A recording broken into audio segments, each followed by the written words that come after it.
ดจากน้ำชีฝีมือพ่อยาปลาชีแท้เบิ่งเด้อพี่น้อง1 พฤศจิกายน 2568ได้ปลากดตัวหนึ่งปลาขาว 2-3 ตัวมีคาบของตัวหนึ่งใหญ่ๆปลาคบปลาขาวนั่นล่ะพี่น้องได้ซ้ำเห็นนี่ล่ะปลาแสนหายากจริงๆมาเบิงบัดที่นี่ปลาปานน้องปูเอ้ยน้องปูสิได้แล้วมื้อนี้ปลาปานเป็นเลยต้องรีบมาเอาใช่เลยเบิ่งแน่พี่น้องป้อแปบมื้อนี้ตัวใหญ่เกียบทอฝ่ามือปาดปลาปานแม่ตัวใหญ่ขนาดนี้ก็มีตัวนี้แม่พี่น้องปาดตัวใหญ่ครับกุ้งพญายาก็ได้เด้อมื้อนี้พี่น้องเอ้ยพุ่นน่ะไตง่มอยู่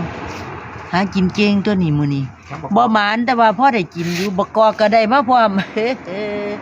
เด้อค่ะเด้อขอบคุณที่ติดตามขอบคุณที่รับชมนะคะสวัสดีค่ะ